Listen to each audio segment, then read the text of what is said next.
반갑습니다. 방금 소개받은 이석현입니다. 저의 발표 목적은 품질 관리에 있어서는 아주 중요한 공정 능력 지수라는 관리 방법에 대해서 바이오세라에 적용하고 있기 때문에 그 공정 능력 지수에 대해서 간단히 설명을 드리고, 바이오세라에서 생산하고 있는 제품에 대해서 공정 능력 분석 결과와 그리고 품질 수준에 대해서 설명하고자 합니다. 발표 주제는 ppm 수준의 CPK 관리를 정했습니다. ppm 용어를 간단히 설명을 드리면은 parts per million이라는 것으로 약자로서 100만 분의 1을 뜻합니다.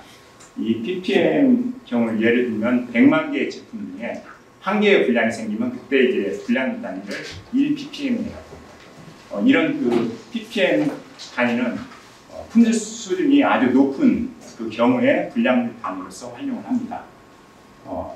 또한 CPK는 그 Process Capability Index로서 공정 능력 지수라고 합니다. 다음 발표 순서는 공정 능력 그리고 공정 능력 지수에 대한 개념, 그리고 GLG 등 그 글로벌 회사의 공정 능력 지수를 가지고 그 품질 관리를 어떻게 하고 있는지, 그리고 미니탭 소프트웨어를 활용해서 공정 능력 분석 프로세스를 설명드리고, 바이오세라에서 생산하고 있는 제품에 대해서 공정 능력 분석 결과와 그리고 품질 수준을 살펴보도록 그런 순서를 하겠습니다. 제조회사에서 이런 제품을 생산해서 엔드유저에게 제공을 하면, 엔드유저는 이 제품을 보통 주로 한 대를 구입해서 사용하는데, 그 한 대가 만약 불량이 생겼다 그러면 그 고객 입장에서는 100% 불량입니다.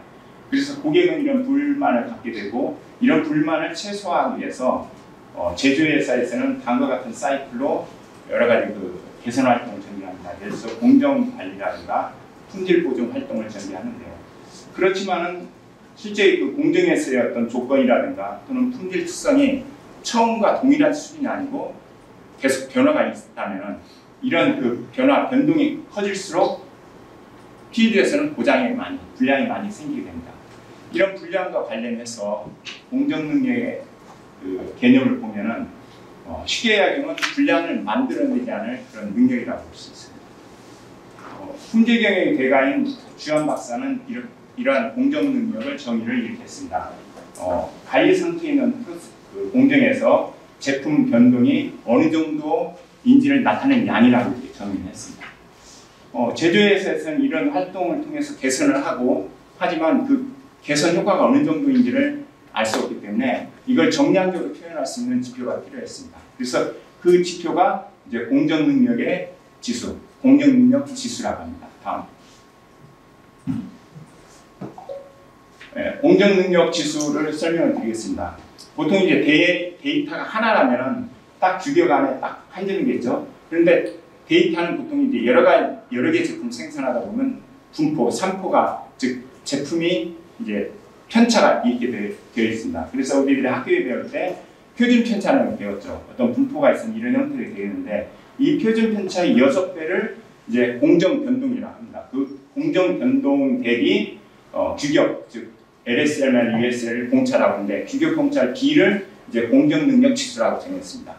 공정 능력 지수는 이런 규격을 벗어났을 경우에 불량이 생기기 때문에, 불량이 높아지기 때문에, 이러한 그 공정 능력 지수의 종류를 보면은 CP와 CPK가 있습니다.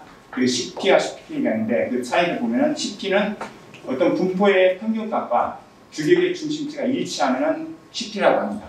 그렇지만 CPK의 경우에는 이 그 분포의 평균치가 변동이 생길 때, 즉 옮겨갔을 때, 치우침이 발생했을 때 이제 어떤 공정 능력이 달라지게 되는데, 그때는 1-K CP로 이렇게 정의를 합니다. 그래서 K는 치우침 개수인데요. 이 말은 일본에서 이게 카타유리라고 해서 K가 거기서 유래됐다고 합니다. 이러한 그 공정 능력 지수는 어떤 분포를 결정하는 표준 편차에 대해서 좌우가 되는데요. 표준 편차가 여기에 들어갔을 때, 즉 USL, LSL 이 규격치는 사실 변동이 없습니다. 이 분모인 표준 편차가 변동이 됐을 때 이 값이 달라지는데요. 이 표준 편차에 의해서 어떤 공정 능력 지수가 계산이 되고, 그것에 의해서 불량률이 결정이 됩니다. 그래서 예를 들면 이 규격폭 안에 표준 편차가 플러스 마이너스 30마, 즉 전체적으로 6시그마를 딱 채워졌을 때 그때 공정능력 지수를 1이라고 합니다. 그때 불량률은 0.6이고 이러한 표준 편차가 점점 작아질수록 그 공정능력 지수는 커지게 되고 그때 불량률은 점점 작아지면서 공정능력은 매우 만족 수준으로 이렇게 되겠습니다. 네, 다음. 이러한 공정능력 지수를 이용해서 품질 관리를 했던 사례를 글로벌 사례를 설명을 드리겠습니다. 어떤 품질 관리 역사를 보면 기존에 이게 통계적 품질 관리라는 게 있습니다. 거기서는 이제 퍼센트의 불량률을 허용하는 불량률 혼입을 허용하는 그런 수준, 낮은 품질 수준이었는데요. 퍼센트 같은 경우는 이제 100분의 1이죠.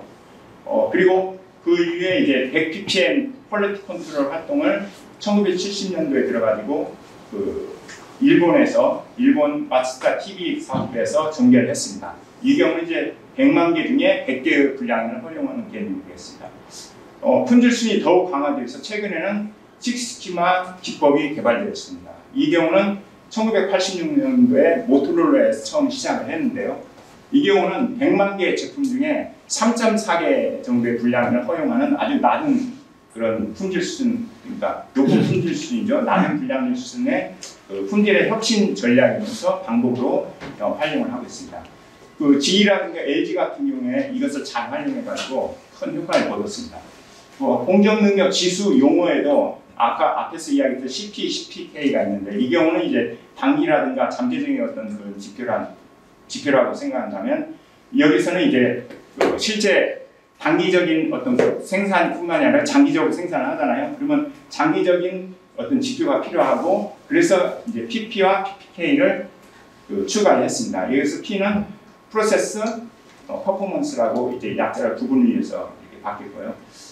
그래서 이제 공정 능력에 있어서 식스시그마 기법은 어떤 원리가 뭐냐면은 단기에서 장기로 변할 때 적어도 이런 규격치 대비 규격 중심치 대비 1.5 시그마 정도 변동을 허용하는 개념에서 이론을 정립을 했고요. 그래서 3시그마 경우에는 다음과 같이 3시그마 수준 경우에는 불량률이 한 6.68% 생깁니다. 그렇지만 6시그마 경우에는 불량률이 3.4 ppm 정도로 돼서 이 경우는 CP는 2.0이 되겠죠. 그래서 2.0 수준으로 식스시그마 정립이 됐습니다. 네, 다음. 이러한 글로벌 회사에서 GE라든가 LG 쪽에서는 식스시그마 프로세스를 적용을 하는데요. 이 경우는 양산에 대한 식스시그마 프로세스입니다. 그래서 프로세스는 DMAIC 5단계로 전개가 되고 있고 공정능력 지수는 분석 단계에서 어떤 제품에 대해라든가 서비스에 대해서 측정을 하고 또 개선 활동을 한 다음에 최종적으로 공정능력을 확인하는 순으로 이렇게 되어 있습니다. LG 경우에도 유사한데요. 측정 단계에서 어떤 측정값 Y에 대해서 현수 수준을 측정한 다음에 개선 단계에서 개선 결과를 확인하는 순으로 이렇게 공정능력 지수가 활용이 되고 있습니다. 다음. 구체적으로 공정능력 지수를 분석하는 방법인데요. 식스시그마에서는 미인탭이라는 통계 소프트웨어를 활용해가지고 공정능력 분석을 합니다. 그래서 분석 절차를 저희도 벤치마킹해서 다음과 같은 절차로 이제 진행을 하는데요.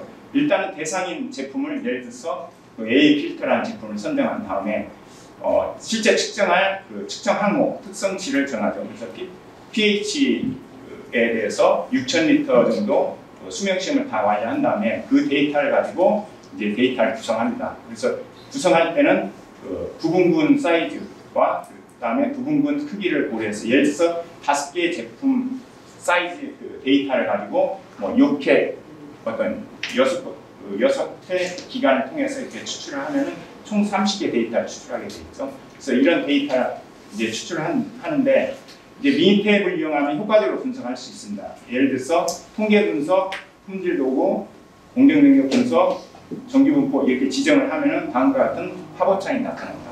이 팝업창에 앞에 수집했던 그 데이터를 링크를 해서 그 다음에 그 부분 분수 5개를 이렇게 입력을 하고 최종적으로 판정 기준인 그 로우 레벨인 8.5를 입력을 한 다음에 엔터를 치면은 다음과 같은 그 분포 그래프를 나타내고 이에 대한 그 공정 능력 지수가 PPK, CPK가 이렇게 나타납니다. 이 PPK, CPK에 의한 어떤 분량률도 하단에 나타나고 PPK는 가운데, CPK는 우측으로 해서 데이터가 이렇게 표시가 됩니다. 네, 다음. 그래서 바이오세라 제품의 어떤 그 공정 능력을 분석을 해봤습니다. 11인치 경우에 다음과 같이 분석한 결과 PPK는 매우 만족 수준 1.67을 초과하는 1.79로 실제 그 분량률 단위로는 0.04 ppm입니다. 0.04 ppm은 앞에서 설명드렸듯이 100만 개 제품 중에 0.04개 이하로 이제 예상 분량률이 계산이 되고요. 이렇게 바이오세라 제품은 어떤 완벽 품질이라고 저는 자부하고 있습니다.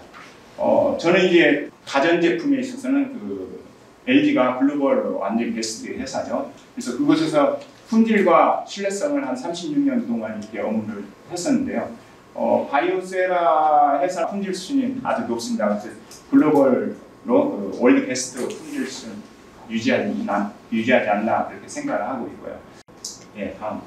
저그에 대해서도 분석을 해봤습니다. 분석한 결과 PPK는 만족 수준이 1.33을 초과한 1.55 수준으로 그때 분량률은 1.60 ppm 정도. 이 경우도 마찬가지로 100만 개 중에 2.6개의 분량 이하의 분량률을 나타내는 완벽한 수준의 품질이었습니다. 다음. 네, 결론과 이제 향후 계획을 말씀드리겠습니다. 그래서 공정 능력 지수는 그 어떤 품질 관리에 있어서 아주 중요한 많이 사용하는 그런 지표입니다. 그래서 이건 누구나 다 이해를 하고 기본적으로 알아야 되는 거고요. 그래서 품질 특성에 대해서 현재 CPK로서 AA 필터라든가 저그라든가 이것에 대해 측정을 하고 있는데 분석을 하고 있는데 향후에는 하이드로젠 미스트라든가 여러 가지 제품군을 확대할 계획이 있고요. 그래서 이런 그 품질 특성뿐만이 아니고 실제 원리 관리 차원에서 원인을 개선을 해야 이제 뭐 양품 품질을 만들듯이 이런 원인이 될 수 있는 그 공정 조건 관리 항목에 대해서도 이런 CPK 분석을 할 계획이 있습니다. 이상 준비한 자료는 다 말씀드렸습니다.